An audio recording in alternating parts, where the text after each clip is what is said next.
What's up, my people? What's up? What's up? What's up? What's up? What's up? Yeah, it's been ages. Yeah, it's been ages. And yeah, here. I hope you guys are fine. Yeah, I'm still Sel Nofuri.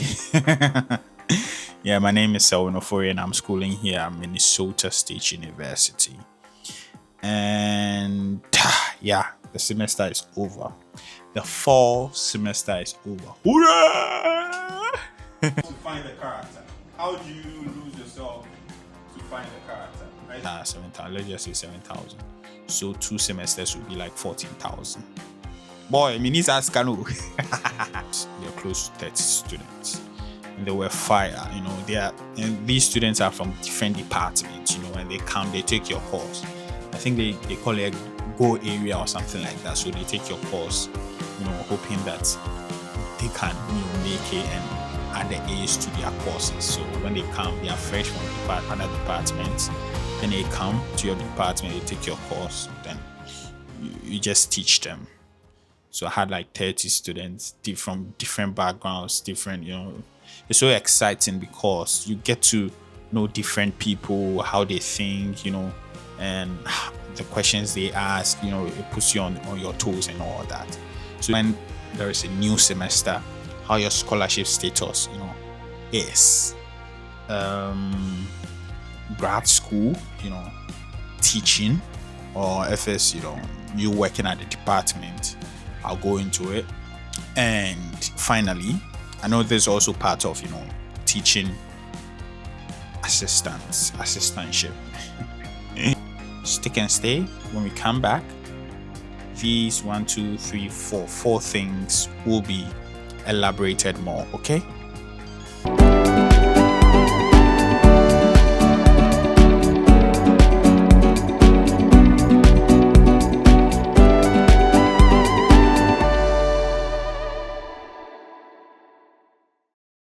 Yeah, back.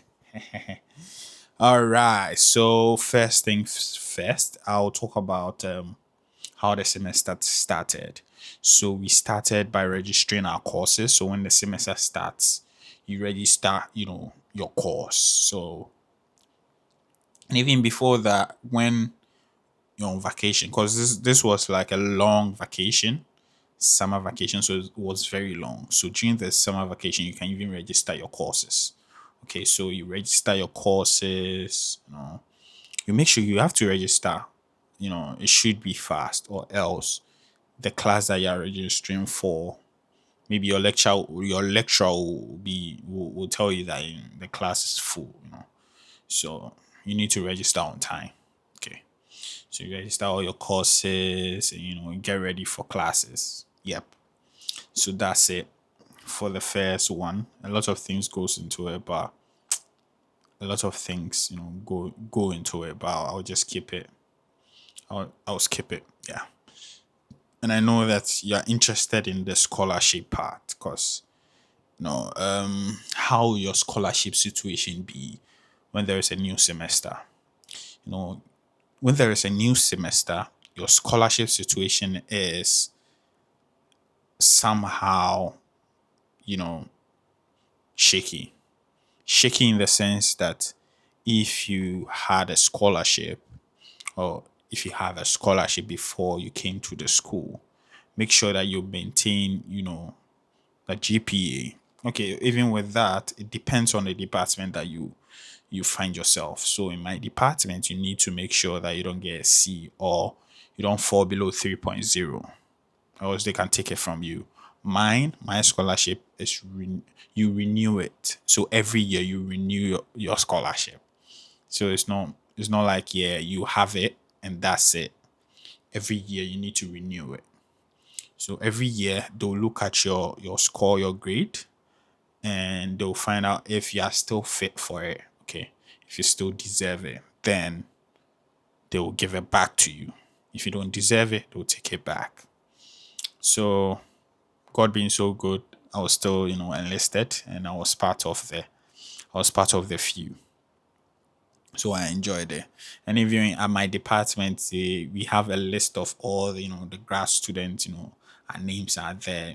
So you come to my department, you see my name there. That's just by the way. So and in your portal, what you also notice is that the money that your tuition fee will still be there. So when the school notices that, oh, you didn't get any like C, or like you are still within range, then like I think second week they'll just take all the tuition fee off. It means that, yeah, they are done with everything. And even before that, they send you an email, just to notify you that, oh, yeah, the school will still support you this year because you didn't get a C, or like you didn't get below 3.0. Okay, so the school will still support you and pay your tuition fee. Yeah, so they'll send you that email, then you know that, yeah, you are in.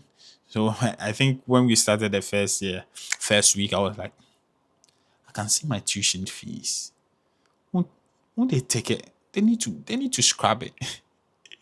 So the second year, they just took everything off. After sending me the email, just took everything off. I was like, yeah. So my school fees is around 7,000 per semester. So 7,000 and some coins.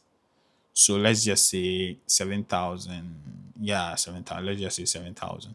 So 2 semesters would be like 14,000. Boy, I mean, it's Ascano. So yeah, they'll just take it off and you are free.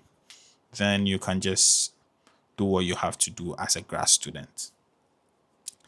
Today I want to keep the video very short so that, yeah. And the next thing is, so if you have any questions, just drop in the comment section. I'll come back and reply you.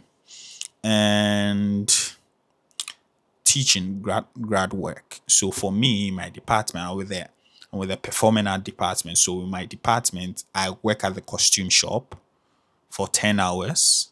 Then I teach for 10 hours. Okay.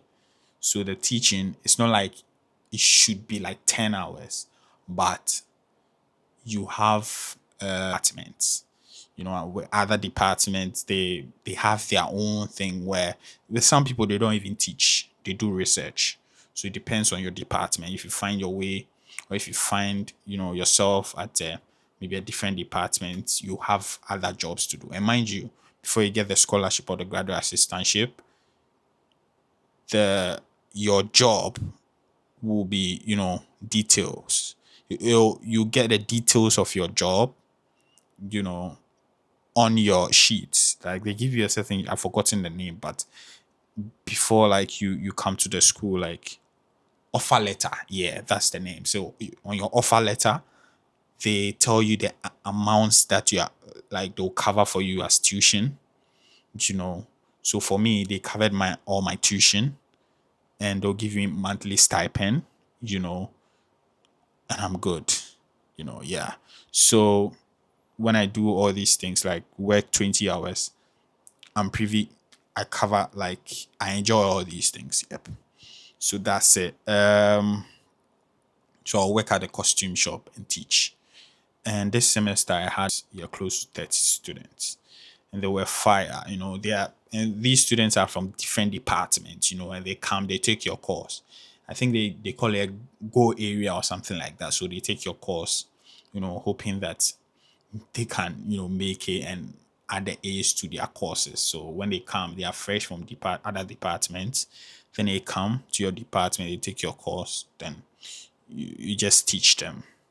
So I had like 30 students from different backgrounds, different, it's so exciting because you get to know different people, how they think, and the questions they ask, it puts you on your toes and all that.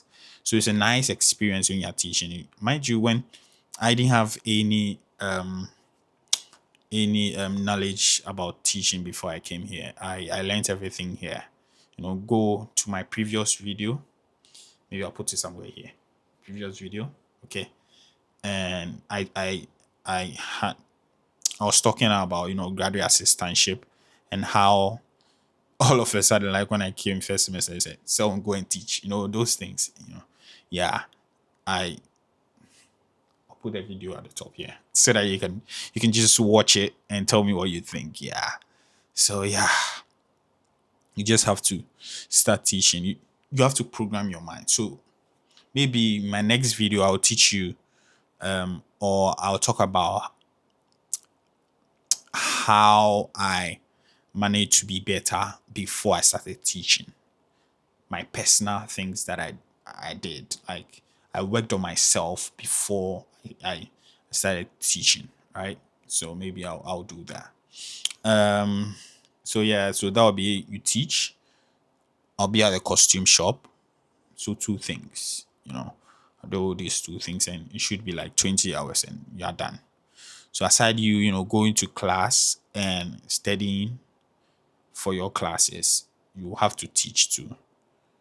It's daunting, but me when I came today, I told myself that so far as you are here, anything that they give you, please don't complain, do it.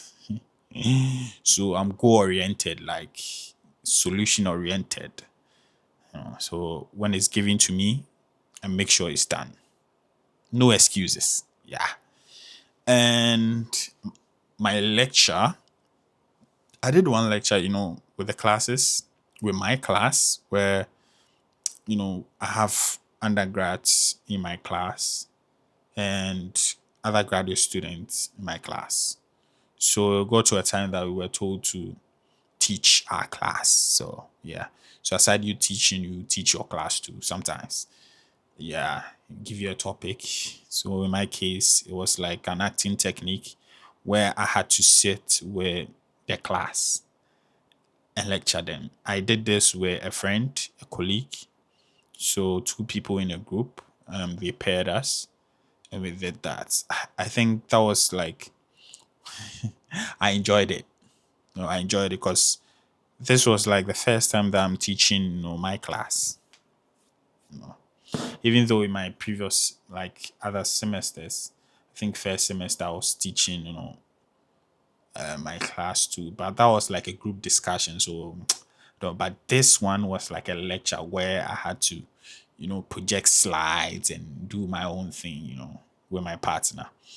And I think that was a bold move. I enjoyed myself doing that. After doing it, I was like, yes, oh, you got this,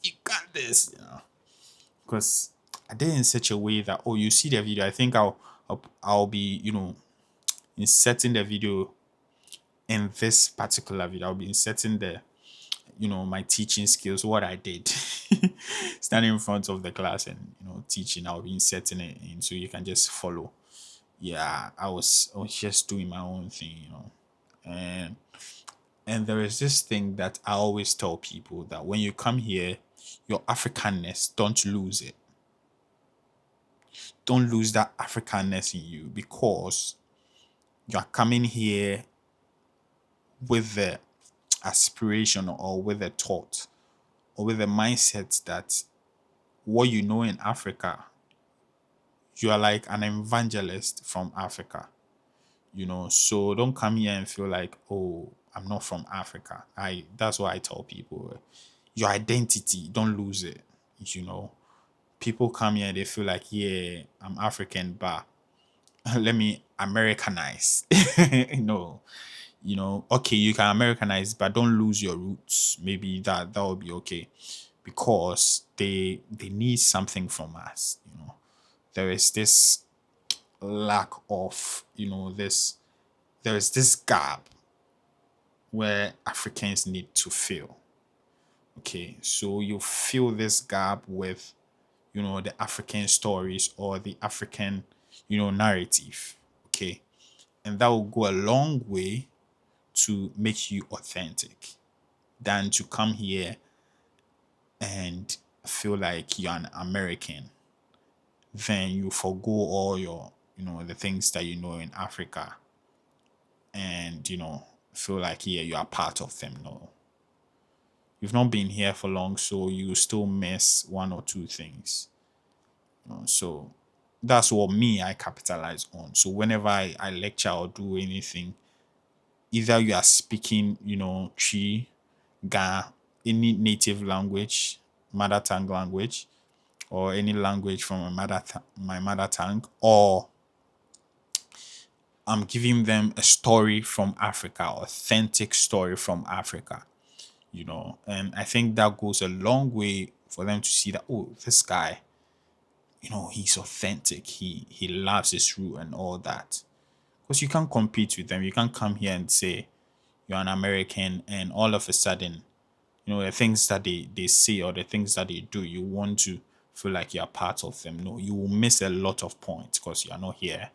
So the context and everything, the slangs and everything, you will miss it. So just be authentic and be yourself as an African and just do your thing, you know. So this is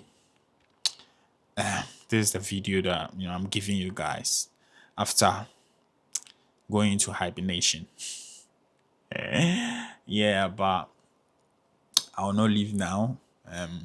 I'll make sure I'll give videos back to back this time so that things will be smooth.